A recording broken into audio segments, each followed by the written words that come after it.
क्या घूर के देख रहे हो भाभी को? अरे नहीं नहीं, मैं देख रहा था कि देखो ना, भैया को गए हुए 2 साल ही हो गए, फिर भी भाभी आज भी कितनी जवान और हॉट लगती है ना। अच्छा, तो तुम्हें भाभी पसंद आ रही है? मतलब सामने बीवी बैठी है, उसका जरा सा भी डर नहीं है। भाभी के ऊपर बुरी नजर रख के बैठे हो। अरे नहीं नहीं, बुरी नज़र नहीं रख रहा हूँ, नज़र तुम मेरी हमेशा तुम पे ही रहती है।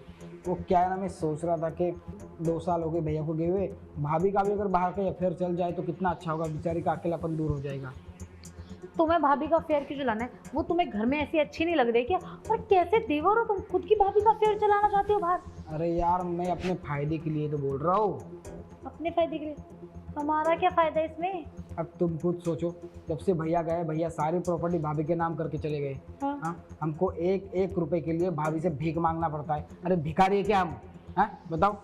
अब ये बात तो तुम बिल्कुल सही कह रहे हो। जब से भैया गए ना, वो एक एक रुपए के लिए ड्रामा दिखाती हैं। तो कुछ ना कुछ प्लान तो करना पड़ेगा ना।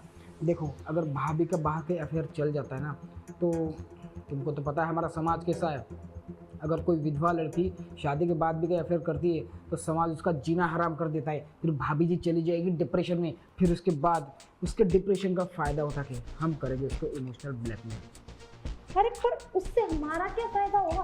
प्रॉपर्टी कैसे नाम होगी उनका अरे अफेयर करने से? इसको इमोशनल ब्लैकमेल करके उसके बाद तुम मेरे पे छोड़ देना कि इस प्रॉपर्टी को अपने नाम कैसे करना है ना। अरे पर यार, पर बाहर वो अफेयर नहीं चलाएंगे, वो बहुत तेज है।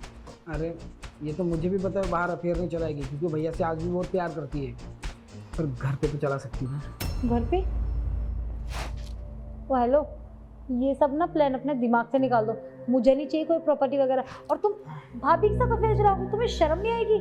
अरे पागल, मैं मेरी बात नहीं कर रहा हूँ, तो मैं तुम्हारी बात कर रहा हूँ कि तुम अगर भाभी के साथ अफेयर चला लो तो क्या फर्क पड़ता है। पागल हो? मैं लड़की हूँ और लड़की के साथ ये अफेयर चलो? दिमाग हिल गया क्या तुम्हारा? अरे मैं तुम्हें क्या बताऊँ, अब मेरी बात सुनो। भाभी 2 साल से ना सूखी पड़ी हुई है, उनके अंदर ना आग लगी हुई होगी, और उसको तो पता है ना कि कोई लौंडा तो पास आने वाला है नहीं, तो क्या पता किसी लड़की से ही काम चला ले। और तुम हो इतनी हॉट कि तुम आसानी से उसको अपने काबू में ले सकती हो। उसके बाद जैसे मैं वीडियो क्लिक कर लूँगा, फिर हम उसको समाज के नाम से करेंगे ब्लैकमेल। हाँ, आइडिया तो तुम्हारा सही है, पर काम करेगा? अरे क्यों नहीं करेगा, जब तुम हो तो बिल्कुल करेगा। तुमने इतनी आसानी से मुझे पटा लिया तो भाभी क्या चीज़ है। हाँ, ये बात तो सही है। तुम एक काम करो, तुम यहाँ पर बैठो, मैं ज़रा भाभी को फंसा के आती हूँ। आज नहीं तो कल वो मान ही जाएंगी, फिर उसके बाद ये सारी प्रॉपर्टी हमारी। मैं जाती हूँ, तुम आ जाना। ठीक है। भाभी जी, 2 साल से ना बस परेशान कर दिया आपने हमें। अरे भैया के जाने के बाद इस प्रॉपर्टी पे मेरा हक होना चाहिए था। पता नहीं आपने क्या जादू कर दिया, सारी प्रॉपर्टी अपने नाम करवा ली। पर बस अभी नहीं, आज इस प्रॉपर्टी को अपने नाम ना करवा लिया ना तो मेरा नाम बदल के रख दूंगा। इससे पहले कि उनका प्रोग्राम ख़त्म हो जाए, जाके पहले रिकॉर्डिंग कर लेता हूँ। हाँ,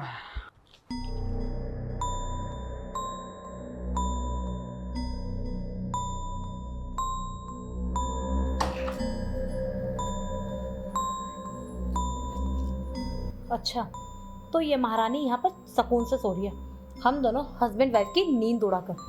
मैं भी देखती हूँ कब तक तू इतने सुकून से सोती है। अरे तूने ना हमारा जीना हराम किया हुआ। जब से तेरा पति मरा है ना, तब से तो इतने एटीट्यूड में आ गई है ना, जिसकी पूछो ही मत। हर एक खर्चे पानी के लिए ना हमें तेरे आगे गिड़गिड़ाना पड़ता है, तुझसे पूछना पड़ता है कि जेठानी जी क्या करे और क्या ना करे। आज देख, मैं तेरे साथ ऐसा करूँगी ना। बहुत चला ली तूने अपनी, अब टाइम आया है कि मैं कुछ अपनी बातें चला लूँ। और वैसे भी ये अच्छा मौका है मेरे पास अपनी बात मनवाने का। तो गीत, तुम यहाँ कुछ चाहिए क्या तुम्हें? अरे जेठानी जी, चाहिए तो कुछ नहीं था। दरअसल वो आप बाहर नहीं आई थी ना, तो मैंने सोचा हो सकता है आपकी तबीयत खराब हो, बस वही पूछने आ गई। आप ठीक तो है ना? हाँ, मैं ठीक हूँ, मेरी तबीयत बिल्कुल ठीक है। अच्छा जेठानी जी, मुझे ना आपसे एक बात करनी थी। तो देखो, भैया को गए पूरे 2 साल हो चुके हैं, और 2 साल से आप अकेली रह रही हो, और आपकी शादी को भी काफ़ी टाइम नहीं होता। तो क्या आपका मन नहीं करता कि आपके साथ भी वो सब हो जो मेरे साथ होता है? ये कैसी बहकी बहकी बातें कर रही हो? पागल हो गए हो क्या? मेरा ऐसा कुछ भी मन नहीं करता। अरे भाभी, क्यों इतना शर्मा रही हो? मैं लड़की तो हूँ, और इसमें शर्माना क्या? मुझे तो आप सारी बात अपनी बता सकती हो। बस फ़र्क इतना है कि आपके साथ अब कुछ होता नहीं है और मेरे साथ डेली होता है। देखो मैं तो अपने हस्बैंड के बिना 1 मिनट भी नहीं रह पाती। जब तक वो रात में मेरे साथ सोते नहीं है ना, मुझे तो नींद ही नहीं आती है। और आप हो कि अपने 2 साल कैसे निकाल लिए। देखो तुम ना ये बेकार की बातें मत करो। जाओ, वो देवर जी देख रहे होंगे आपको। अरे देखने दो ना देवर जी को, वो तो हर रोज मुझे देखते हैं। आज इतना अच्छा मौका मिला है तुम्हें देखने का, तो देखने दो ना। ये तुम्हें आज क्या हो गया है? कैसी हरकतें कर रही हो अजीब अजीब सी। अगर तुम्हारी इस हरकत के बारे में मैंने देवर जी को बता दिया ना, तो सोचो तुम्हारा क्या होगा। तुम्हें घर से बाहर निकाल देंगे वो। अरे उस चीज़ की आप टेंशन मत लो। आपकी देवर जी ना मुझे घर से बाहर कभी नहीं निकालेंगे। उन्हें ना अच्छे से पता है कि वो मुझे ना प्रॉपर सेटिस्फाइड कर देते हैं, तो मैं ऐसा कोई गलत काम नहीं करूँगी। और वैसे भी मैं तो कब से सोच रही थी कि काश आपका बाहर अफेयर होता ना, तो आप सेटिस्फाइड हो जाती। पर आप बाहर अफेयर तो चला नहीं सकती, क्योंकि समाज क्या कहेगा, और शादी भी आप नहीं करना चाहती हो। तो मैंने सोचा क्यों नहीं मैं आपकी मन की बात सारी। छी, कैसी बातें कर रही हो? तुम्हें शर्म नहीं आती अपनी बड़ी भाभी से ऐसी बात करते हुए? अरे तुम मेरी छोटी बहन हो, तुम्हें हो क्या गया आज? यही तो, मैं छोटी बहन हूँ और इस छोटी बहन का ना अपनी बड़ी बहन पे दिल आ गया।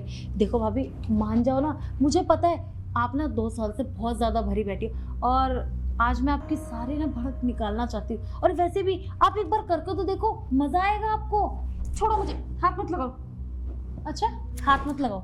देखो भाभी बहुत हो गया, हर बार ना आप ड्रामे करके मत दिखाया करो। और वैसे भी पैसों में तो बहुत ड्रामे दिखाती हूँ ना, हर चीज़ का हिसाब पूछते हो। अब ये हिसाब पूछने का हक ना सिर्फ मुझे दे दो। जो मैं आपके साथ करना चाहती हूँ ना, वो बस करने दो। छोड़ो मुझे, तुम्हें लाज शर्म है या नहीं? अरे क्या चल रहा है सब कुछ?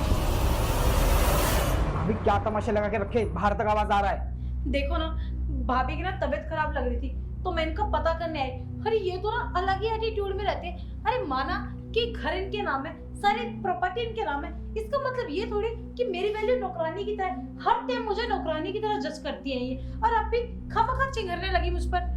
ये तुम ऐसा क्यों बोल रही हो? मैंने तुम्हारा क्या बिगाड़ा है जो तुम ये सब बोल रही हो? अरे बस करी भाभी, आज तक आप ना सिर्फ बिगाड़ती ही आ रही हो।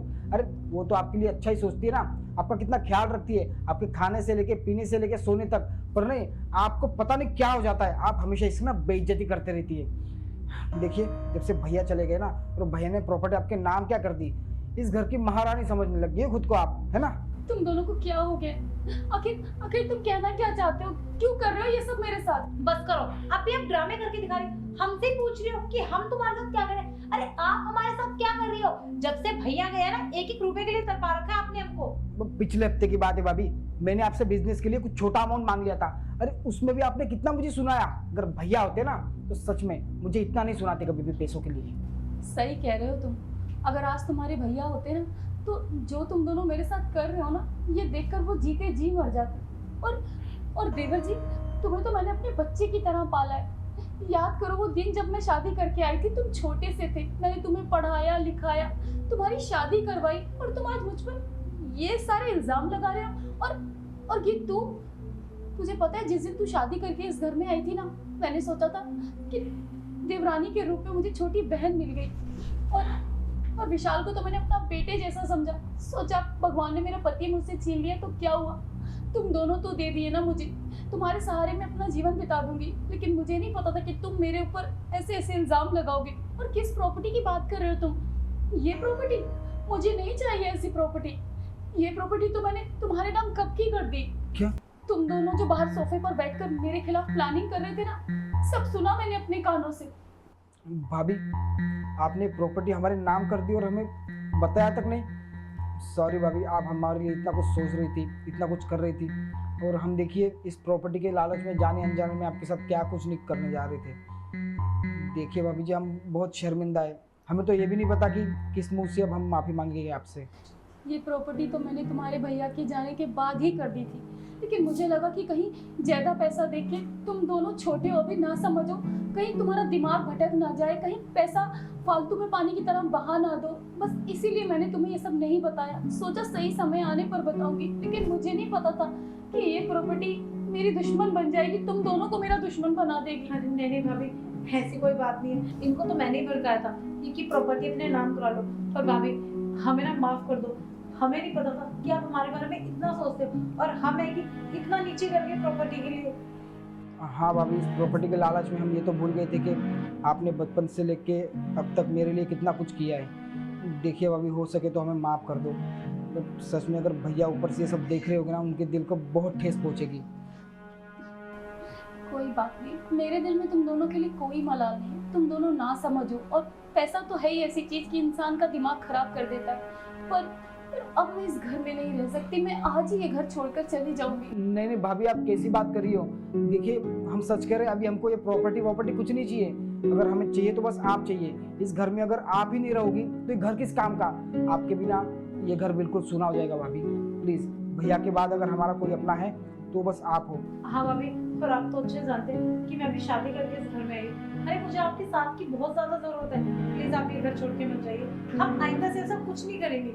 ठीक है, मैं ये घर छोड़ के नहीं जाऊंगी, लेकिन तुम दोनों से ना मेरी हाथ जोड़कर विनती है कि मेरे दामन पर दाग मत लगाओ। भगवान ने मुझसे मेरा पति छीन लिया, कम से कम मेरे दामन को तो पवित्र छोड़ दो। ऐसा कुछ मत करो कि जिससे मेरी बदनामी हो। भाभी, हम कह रहे हैं अगली बार ऐसा कुछ भी नहीं होगा। अब बार बार एक ही बात दोहरा करना भाभी जी, प्लीज अगली बार हमें शर्मिंदा मत करना। अरे तुम खड़ी क्या हो यहाँ पे? अरे जाओ, भाभी के लिए चाय वाय बना दो। हाँ, मैं अभी बना कर लाती हूँ। ठीक है भाभी, माफ करिएगा। अभी आप आराम कर लीजिए, मैं भी कुछ काम कर लेता हूँ। ठीक।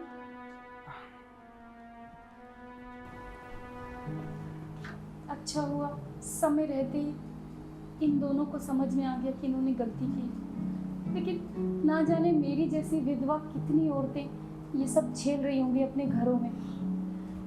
आखिर इंसान ये कैसे भूल जाता है कि एक विधवा औरत भी इंसान होती है, उसके अंदर भी फीलिंग्स होती हैं। और ये समाज, ये दुनिया विधवा को अजीब नजरों से देखते हैं। पता नहीं क्यों उससे रंग तक छीन लिए जाते हैं। ये सफ़ेद रंग की साड़ी उसे पहना दी जाती है, उसका उठना बैठना सब पर रोक टोक लगा दी जाती है। एक विधवा औरत का दर्द क्या होता है, इसे मैं अच्छे से समझ सकती हूँ। काश कि हर विधवा औरत को समाज में जीने का हक हो।